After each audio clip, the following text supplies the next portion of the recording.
Hello Milky fans, Milkstill here with you for another Idle Heroes video. How are you? I hope you're well.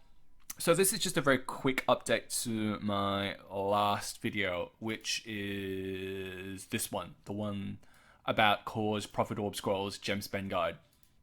So I've made a mistake in the calculations, which was picked up on by someone in the comments. So thank you, Max. It was a material enough mistake that he pointed out that I've had to redo the numbers and redo the spreadsheet. If you haven't watched this video, just please watch it for context because I'm not going to repeat what I've said in there. And for those of you who've already watched it, this is just not an update to that, but the mistake that Max pointed out was pretty critical. The other thing that was pointed out and is worth acknowledging as well is from Andrew. So Andrew Chu, not fair when you are using statistically number of key heroes for cores and PL, yet for scrolls you are using the worst luck situation rather than statistically. So Andrew's point is super valid and needs to be acknowledged. What he's basically saying is, in the spreadsheet that I did, where I've said, look, if you spend 300 cores, you're going to get about 16 key heroes, or the heroes that you selected on the left and the right. And if you do scrolls, I've done the worst case scenario. If you do 2,000 scrolls, worst case scenario, you're going to get 8. Profit orbs, if you do 80 profit orbs, worst case scenario, you're going to get 1 hero, key copy hero that you're after. What Andrew's basically saying is, this is worst case scenario, the 8 and the 1, these numbers, whereas for cores, 16 is not the worst case scenario. 16 was the average that I got from seeing Barry and GDP do the 300 cores. But if you then extrapolate, say, from my experience, where I did about 40 summons or 45 summons and I got 0 key heroes, this 16 no longer holds. This 16 is more like a 0, right? So it's not a worst case scenario number. So the so what means that the numbers that we showed originally, where we said, look, and these numbers are wrong, they're old. This 0.36 number where we said if you spent 10,000 gems, you can expect to get about 0.36 key hero copies. That's no longer true, right? Because it's not apples for apples. Andrew is basically saying you took the worst case scenario number for these two things to come up with these numbers, but this one you took at an average, which is not accurate, right? He's absolutely right. So we're basically saying this number is for cores to get your key, the odds of getting, well, not the odds, but when you use cores and you spend 10,000 gems, the average number of key copy heroes that I get is probably going to be overinflated. Statistically speaking, it's not a worst case scenario number. So that's the key thing to acknowledge. But now you're probably here, you're probably all here for the so what and the recalculated numbers. So these are the recalculated numbers. These are the old numbers. So what's changed? So what's changed is two things. One, in the key copy number for profit orbs, I've now included the feather, the 15 feathers that you get, as 1/4 of a key copy hero. And that was enough to jack the numbers up to basically 0.35, 0.28, right? Because I've realized that, I made the mistake of including the feather number in this figure for scrolls, but not profit orbs. So if you're counting feathers in one as a way to obtain a key copy hero, which I think you should and is valid, then you got to do it for the other one as well. So that's the first key change. The second key change is that I didn't include all the copies of the food tier heroes that you get. So I included everything from this line, but not here, or even indeed the second order benefit for scrolls, right? So the amount of 5-star food that you get for 10,000 gems has gone up for scrolls, it's gone up for profit orbs. And so now the key thing that really surprises me, but now that I reflect on it in hindsight, is the fact that profit orbs are by and large the best investment out of the two things that you can get. Leaving aside this stuff that's not included in these numbers, right? So I didn't count the purple cots, the branches, the regression stones, the crystals, the palace crystals that you get for replacing heroes. Like, these are the only way you can get these items is by doing cores, scrolls, or profit orbs, right? You can't get it any other way. I haven't put a gem value to it. If we're just talking about these widgets purely from the perspective of how many key hero copies do I get from spending 10,000 gems? How many key hero copies do I get from spending, well, from the 10,000 gems in terms of the 5-star food that I get? Here are the numbers, right? And the numbers are basically saying profit orbs, by and large, the best investment out there. That's surprising because conventional thinking and just how people have spoken in the past is when cores went around, it was basically scrolls for key copies and profit orbs for food, right? But now we're saying, well, no, hang on. Profit orbs are also good to get key heroes, like key hero copies. How the hell did that happen? What has happened is that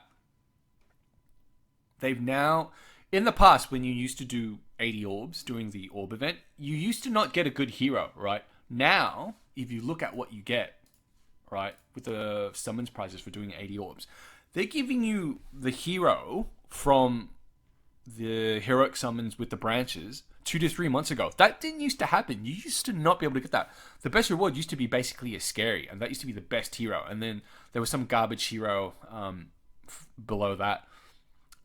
But the fact that they've now staggered the hero that you can get, well, they've staggered the heroes they've introduced during heroic summon scrolls events 2 to 3 months on, and you can now get those from profit orb events. That didn't used to happen. That one change has made such a huge impact on the value of orbs that profit orbs are now arguably the best investment out there, especially if you're a free-to-play player, right? And so that was the one surprising key takeaway from redoing the numbers. I mean, for me, overall,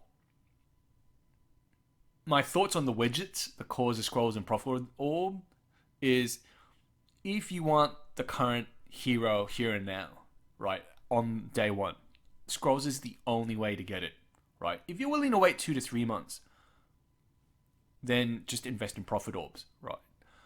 But having said that, if you want the light dark heroes during Christmas, Chinese New Year, or anniversary, scrolls is the only way to get it. They will never give you the light dark hero from doing 80 orbs during the profit orb event, right?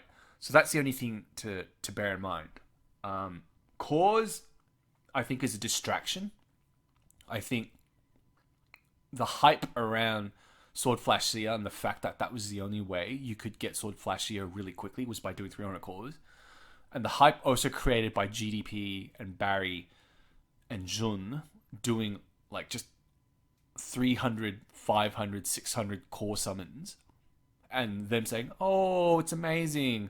Look how many copies of these heroes I'm getting. Yeah, if you spend $2,000, look, you could get that with scrolls and profit orbs as well, right?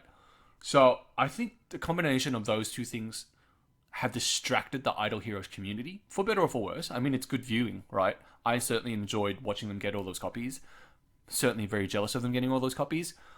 But the reality is, if you marry up these numbers that you see in front of you now, along with the video where I did 40 core summons and I got absolutely nothing, right? So this 0.36 shouldn't even be 0.36. It should be like 0. It's 0 for me. Cores, yeah. The reality is cores is, I think, is a distraction. And you should not, unless they change how much a core is in terms of how much you can buy it for at the marketplace, or they change the odds of getting a good hero, or they come up with like a mercy system in terms of, look, if you do 10 cores or 20 cores and you get none of the key copies that you want, rather than jack up the percentage, just give me one guaranteed, right? Because 20 cores times 15, that's 30,000 gems. Holy fuck, right? I'm not going to spend 30,000 gems for like, what, 30 times 400, 4,800 gems worth of food. I mean, you do cores for the fucking key copy hero. You don't do it for the food. And you don't do it for the fucking, like, space crystals. Like, you're going to get that over time. So, I think cores was a distraction to get people to spend gems. And so, we should just actively not invest in cores. But the nice thing is now that the nice thing that they've done that people might not have picked up on is the fact that they've delayed the heroic summons hero to 2 to 3. Well, they've made it possible for you to get the heroic summons hero 2 to 3 months on using profit orbs. That's the big thing that these numbers are now telling me, and that we should absolutely be taking advantage of, right? So if you can wait 2 to 3 months, and you should use profit orbs to get that hero that you wanted from heroic summons after everyone has tested it and has worked out whether or not it works in the current meta and what other heroes are run alongside it. You get 2 to 3 months of people playing around with it. And then if you set up enough profit orbs, you can do 4 loops and get that key copy hero out, right? And you can use branches if you need more than 4 copies to just try and get even more copies. So that's really the key takeaway from me from having redone the numbers. Profit orbs now have vaulted to the top in terms of value, surprisingly. I was deeply shocked. But when I reflected on it, it kind of made sense, right? Scrolls, it's still there. You have to do scrolls, unfortunately, if you want the latest light dark hero copy. So it's still very much, this game's still very much about scrolls and profit orbs. If you're free to play, it's probably profit orbs above all else. And if you have a bit more flexibility, if you're a light spender or dolphin, then save up the scrolls for the light dark events, so we can summon out light dark hero, and then dump your money into profit orbs otherwise. Anyway, that's the video. Hope you found that useful. Once again, my sincerest apologies for those of you who might have made an investment in one of these widgets based on my last video. I make mistakes, and I'm so glad that people do pick up on them and take the time to actually audit my spreadsheet and not take it as gospel. I mean, that's why I share the spreadsheet, guys. It's so then you can play around with it and you can check the work that I've done. Anyway, I hope you have a great week ahead and stay safe.